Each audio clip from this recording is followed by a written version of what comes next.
Hi friends, welcome to my channel. ರೊಟ್ಟಿ, ಚಪಾತಿ, ದೋಸೆ, ಇಡ್ಲಿ, ಅನ್ನ ಎಲ್ಲದಕ್ಕೂ ಒಂದು ಒಳ್ಳೆ ಕಾಂಬಿನೇಷನ್ ಆಗಿರೋ ಮಸಾಲೆ ರುಬ್ಬಿ ಹಾಕಿ ಮಾಡಿರೋ ಅಂಥ ಬದನೆಕಾಯಿ ಪಲ್ಯ ಮಾಡಿ ತೋರಿಸ್ತಾ ಇದ್ದೀನಿ. ಈ ಟೇಸ್ಟಿ ಆಗಿರೋ ಪಲ್ಯನ ಹೇಗೆ ಮಾಡೋದು ನೋಡೋಣ ಬನ್ನಿ. ಮೊದಲಿಗೆ ಒಂದು ಪ್ಯಾನ್ ಕಾಯಕ್ಕೆ ಇಟ್ಟಿದ್ದೀನಿ. ಅದಕ್ಕಾದ್ಮೇಲೆ ಎಣ್ಣೆ ಹಾಕಿ, ಎಣ್ಣೆ ಕಾದ್ಮೇಲೆ ಸಾಸಿವೆ ಸಿಡಿದ್ಮೇಲೆ ಕಡಲೆಬೇಳೆ ಫ್ರೈ ಆಗಬೇಕು. ಫ್ರೈ ಆದಮೇಲೆ ಹಚ್ಕೊಂಡಿರೋ ಅಂಥ ಒಂದು 3 ಈರುಳ್ಳಿ ಜೊತೆಗೆ ಸ್ವಲ್ಪ ಕರಿಬೇವು ಇಷ್ಟು ಹಾಕ್ಬಿಟ್ಟು ಫ್ರೈ ಮಾಡ್ಕೋಬೇಕು. ನಾನಿಲ್ಲಿ ಅರ್ಧ ಕೆಜಿ ಬದನೆಕಾಯಿ ತೊಗೊಂಡಿದ್ದೀನಿ. ಅದಕ್ಕೆ 3 ಈರುಳ್ಳಿ ಹಾಕಿದ್ದೀನಿ. ಈರುಳ್ಳಿ ಹಾಕಿದಷ್ಟು ಪಲ್ಯ ರುಚಿ ಚೆನ್ನಾಗಿರುತ್ತೆ.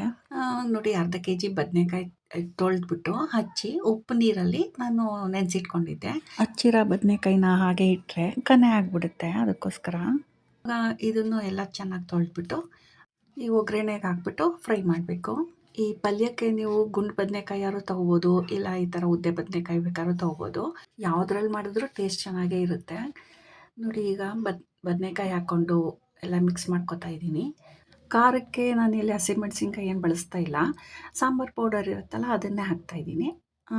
ನೋಡಿ, ಇವಾಗ 2 ಟೊಮೆಟೊ ಹಚ್ಚಿಟ್ಕೊಂಡಿದ್ದೀನಿ, ಅದನ್ನು ಹಾಕ್ತಾಯಿದ್ದೀನಿ. ಈಗ ಈ ಮಸಾಲೆ ರುಬ್ಬಾಕಿ ಮಾಡುವಾಗ ಈ ಬದನೆಕಾಯಿ ಜೊತೆ ಟೊಮೆಟೊ ತುಂಬ ಒಳ್ಳೆ ಕಾಂಬಿನೇಷನ್ನು.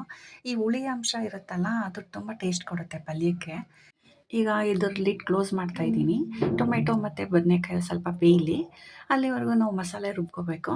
ಒಂದು ಮಿಕ್ಸಿ ಜಾರ್ಗೆ 1 ಬೌಲ್ ಕಾಯಿ ತುರಿ, ಸ್ವಲ್ಪ ಜೀರಿಗೆ, ಸ್ವಲ್ಪ ಕಡಲೆ, ಒಂದು ಅರ್ಧ ಈರುಳ್ಳಿ, 2 ಸ್ಪೂನು ಸಾಂಬಾರು ಪೌಡರು ಇಷ್ಟನ್ನು ಇವಾಗ ನಾನು ಮಿಕ್ಸಿನಲ್ಲಿ ನುಣ್ಣಗೆ ರುಬ್ಕೋತಾ ಇದ್ದೀನಿ. ಈಗ ಆಗಿದೆ ನೋಡಿ, ಈ ಥರ ರುಬ್ಕೊಂಡ್ರೆ ಸಾಕು. ಈಗ ಇದನ್ನು ಮುಕ್ಕಾಲು ಭಾಗ ಬೆಂದಿರೋ ಅಂಥ ತರಕಾರಿಗೆ ಹಾಕ್ಬಿಟ್ಟು ಮಿಕ್ಸ್ ಮಾಡ್ಕೋತಾ ಇದ್ದೀನಿ. ಈ ಜಾರಲ್ಲಿ ಸ್ವಲ್ಪ ಖಾರ ಎಲ್ಲ ಉಳ್ಕೊಂಡಿರುತ್ತಲ್ಲ, ಅದಕ್ಕೂ ಒಂದು ಸ್ವಲ್ಪ ನೀರು ಹಾಕಿ ತೊಳೆದ್ಬಿಟ್ಟು ಹಾಕ್ಕೊಂಡು ಎಲ್ಲ ಮಿಕ್ಸ್ ಮಾಡ್ಕೋತಾ ಇದ್ದೀನಿ. ಈಗ ರುಚಿಗೆ ತಕ್ಕಷ್ಟು ಉಪ್ಪನ್ನು ಹಾಕಿ ಅದೆಲ್ಲ ಮಿಕ್ಸ್ ಮಾಡಿ ಸ್ವಲ್ಪ ನೀರು ಹಾಕಬೇಕಾಗತ್ತೆ. ಏಕೆಂದರೆ ಗಟ್ಟಿ ಇದ್ದರೆ ತಳ ಒತ್ಬಿಡುತ್ತೆ.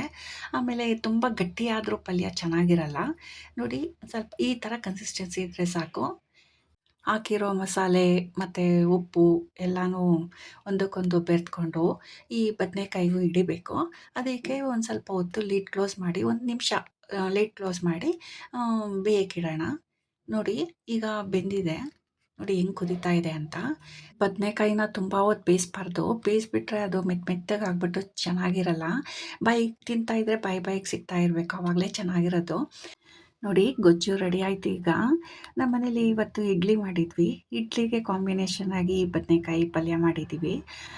ಬಿಸಿ ಬಿಸಿ ಆಗಿರೋ ಸಾಫ್ಟ್ ಆಗಿರೋ ಇಡ್ಲಿ ಜೊತೆ ಈ ಬದನೆಕಾಯಿ ಪಲ್ಯ ಹಾಕ್ಕೊಂಡು ಜೊತೆಗೆ ಕಾಯಿ ಚಟ್ನಿ, ಎರಡರ ಜೊತೆ ಕಾಂಬಿನೇಷನ್ ಆಗಿ ಈ ಸಾಫ್ಟ್ ಆಗಿರೋ ಅಂಥ ಇಡ್ಲಿ ಹಾಕ್ಕೊಂಡು ತಿಂತಾಯಿದ್ರೆ ಎಷ್ಟು ಇಡ್ಲಿ ತಿಂತೀವಿ ಅಂತಲೇ ಗೊತ್ತಾಗಲ್ಲ, ಅಷ್ಟು ಚೆನ್ನಾಗಿರುತ್ತೆ. ಇದನ್ನು ಅಕ್ಕಿ ರೊಟ್ಟಿ ಜೊತೆ, ದೋಸೆ ಜೊತೆ, ಅನ್ನಕ್ಕೆ ಮತ್ತು ಚಪಾತಿಗೆ ಎಲ್ಲದಕ್ಕೂ ಮಾಡ್ಬೋದು. ನೀವು ಒಂದ್ಸತಿ ಟ್ರೈ ಮಾಡಿ ನೋಡಿ, ಟೇಸ್ಟ್ ಹೇಗಿತ್ತು ಅಂತ ತಿಳಿಸಿ.